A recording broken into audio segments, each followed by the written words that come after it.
미국 시장의 흐름과 이슈를 집중적으로 알아보겠습니다. 코리아 인베스터 김성훈 팀장과 말씀 나눕니다. 팀장님 어서 오세요. 안녕하십니까? 네.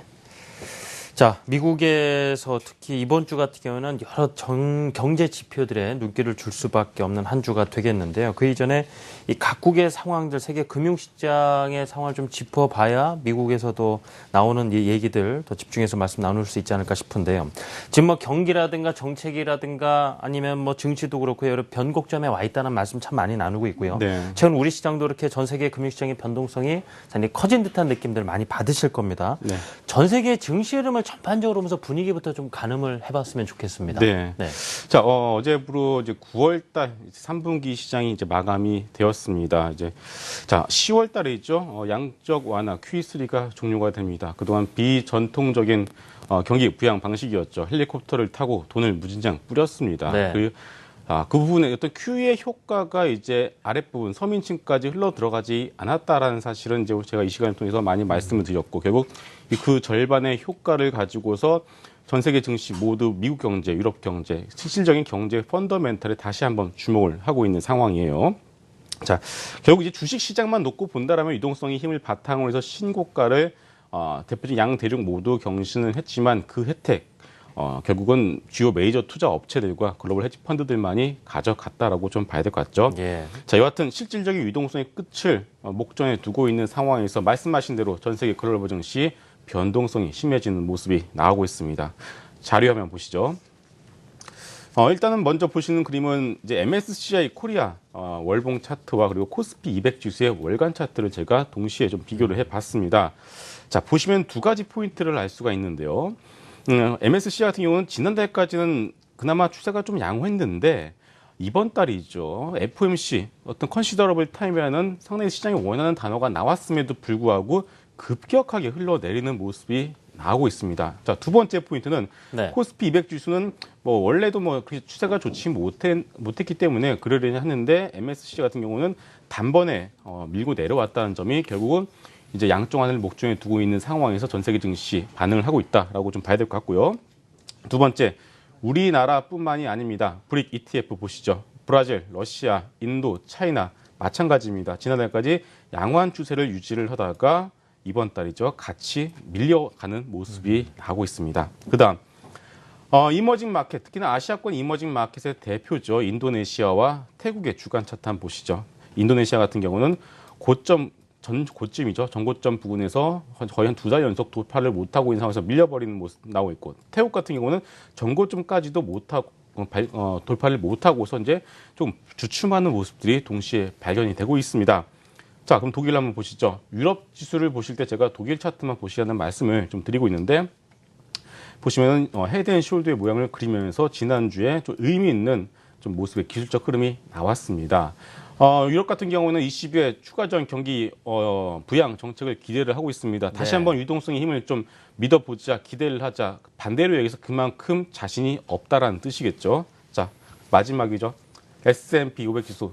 전 세계 글로벌 증시가 이제 변동성이 심해지고 어떤 기술적 전고점을 돌파하지 못하고 있는 상황에서 남은 것 이제 S&P 500 지수 미국밖에 없는 상황입니다.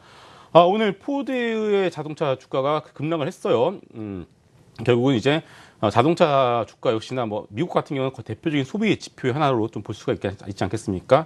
결국 이러한 흐름들 전 세계 글로벌 증시 상당히 좀 변동성이 점점 더 심해질 가능성이 높아지고 있다라고 좀 봐야 되지 않나 싶습니다. 네.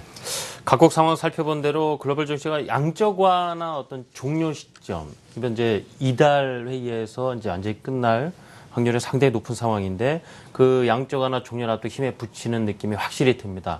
결국 그대로 봤을 때도 지금까지 이런 증시 상승이라는 것이 그만큼 유동성에 기대왔고 그것이 끝난다고 하니 더욱더 위축이 되는 것 아닌가. 역으로 그렇게 생각해 볼 수가 있겠군요. 그렇죠. 예. 예, 뭐 간단하게 네. 한 세 가지 그림을 좀 보여드릴 텐데요. 자, 결국은 이제 유동성이라는 단어 자체에 다시 한번 주목을 하게 되는 거죠. 이제 보시는 그림은 그 유로존의 서프라이즈 인덱스 추이입니다. 이 서프라이즈 인덱스 같은 것은 각국 정부가 발표한 실물 경제 지표와 그리고 투자자가 기대하는 전망치가 얼마나 이제 부합되는지를 보여주는 지수인데요. 0을 기준으로 해서 이보다 높으면 경제 지표들이 투자자의 전망치보다 좋다고 보여지고 0보다 낮다라면은 전망치에 밑돈다라고 보시면 되는데 이 추세 자체가 유로존 같은 경우 이미 흘러내려가고 있는 모습들이 나오고 있죠. 그리고 신흥국 서프라이즈 인덱스 역시도 마찬가지죠. 이 정고점을 돌파를 하지 못하고 해서 결국 헤드앤숄더의 모양을 그리고 있고 추세 역시 그다지 좋은 모습이 나오고 있지 않습니다. 마지막으로 미국 같은 경우는 마찬가지죠. 아직까지도 현재 정고점을 돌파하지 못하고 아직까지 뭐 추세 자체가 죽었다라고 함부로 얘기하기는 어렵겠지만 전반적인 흐름 자체는 그다지 좋지 못하고 있다. 결국 유동성의 힘을 바탕으로 올라간 증시 이제 경제 지표에 주목을 하고 실질적인 펀더멘탈에 주목을 하는데 숫자 자체는 그 기대치를 따라가지 못하고 있다는 점 이것도 역시나 증시의 부담으로 작용을 하고 있다고 보시면 되겠습니다. 네. 그래서 더더욱 지금 미국의 정책을 두고 이 경제 지표에 좀 집중해서 볼 수밖에 없는 상황인데요. 지난주 같은 경우 주택 지표라든가 또 실질적인 어떤 소비를 가늠해 볼 수 있는 지표가 이렇게 뭐 좋게 나온 상황은 아니었거든요. 자, 오늘 발표된 주택 지표, 소비 지표도 모두 마찬가지였습니다. 자, 이 부분 지금까지 네. 나온 지표 상황부터 짚어보고 다음으로 넘어갈까 네. 합니다. 예. 지난주였어요. 제가 미국의 주택 시장의 흐름과 그리고 소비 심리의 어떤 실질적인 소비 심리의 어떤 흐름과 지출의 흐름들에 대해서 말씀드리면서 네. 뭔가 좀 위화감이 든다. 좀 다른 방향으로 흘러가고 있다라고 말씀을 드렸고 그리고 대표적으로 뭐 월마트와 그리고 이베이 어떤 그런 온라인, 오프라인 소매 업체들의 주가 흐름까지도 보여드리면서 좀 소비가 생각만큼 따라주지 못하고 있다라는 점을 짚어드렸습니다. 그런데 오늘 발표된 이 소비자 신뢰지수와 케이스 신뢰 주택가격지수 역시 그런 흐름들에 동참을 하는 모습이에요. 한번 보시죠. 자, 소비자 신뢰지수입니다. 오늘 나왔는데 전체적인 흐름 자체가 약간 이 막대 그래프는 리테일 세일즈의 소매 판매입니다. 보시면 전체적인 흐름 자체는 흘러내려가고 있는 모습이 나오고 있고 신뢰도 그러니까 심리적 지표 역시도 좀 올라가는 듯하다가 결국은 이 밑에 리테일 세일즈를 동참하는 모습들이 나오고 있어요. 결국 말씀드린 대로 실질적인 소비가 이루어지지 않고 있다는 점이겠죠. 자, 두 번째 주택 가격 지수인데 주택 가격 지수는 이미 지난달부터 0 아래로 내려가면서 결국은 주택 시장의 어떤 흐름 자체도 그다지 좋지 못하고 있다는 점을 짚어드렸습니다. 그리고 오늘 앞서도 얘기했지만 이제 자동차 주가 역시 포드의 자동차 주가 역시 흘러내리면서 결국 자동차 같은 것은 이제 큰 돈이 들어가는 소비 어떤 품목 아니겠습니까? 네. 그런데 실적이 좋지 못하다. 결국 미국인들 같은 경우는 집도 사지 않고 고쳐서 쓰고 자동차도 사지 않고 그대로 웬만하면 탄다라는 점, 소비가 그렇게 살아나지 못하고 있다는 점도 역시나 우리가 좀 짚어볼 부분이지 않나 싶습니다.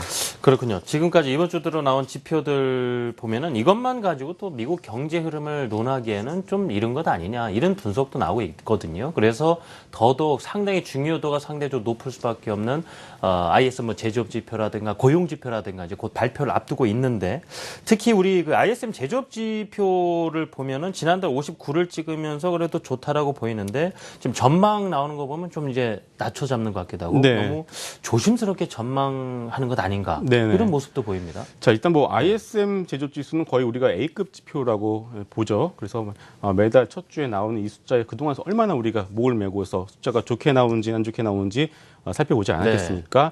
자, 그런데 그 ISM 제조업 지수가 지난달에 59를 찍으면서 좀 오버슈팅하는 모습들이 나왔어요. 그래서 장기로 한번 이 ISM 제조업 지수 흐름과 미국 주가 지수 흐름을 한번 비교를 한번 해봤습니다. 상당히 의미가 있을 것 같은데 일단 2011년 8월 이후로 네. ISM 제조업 지수의 추이를 보면은 뭐 그렇게 나쁘진 않아요. 올 초였죠. 한파의 영향으로 한번 밀렸지만 결국은 다시 한번 회복하는 모습이 나왔고 지난달에 좀 최고치를 찍었는데 이거를 1990년 이후로 한번 길게 놓고 본다라면은 항상 ISM 제조지수는 거의 59, 거의 60 근처까지 오는 모습들이 나오게 되면은 결국 밀려버리는 어떤 그런 특징이 있습니다.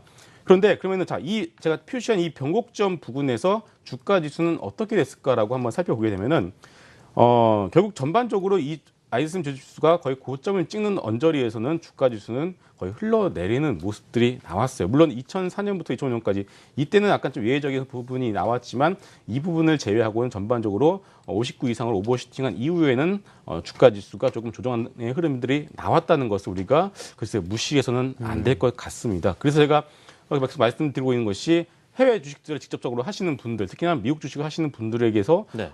지금은 좀 신규 매수의 자리로는 적절치 않다라는 점을 지난주에 말씀드렸는데 역시나 이러한 시황과는 계속 유지를 해야 될 것 같고요.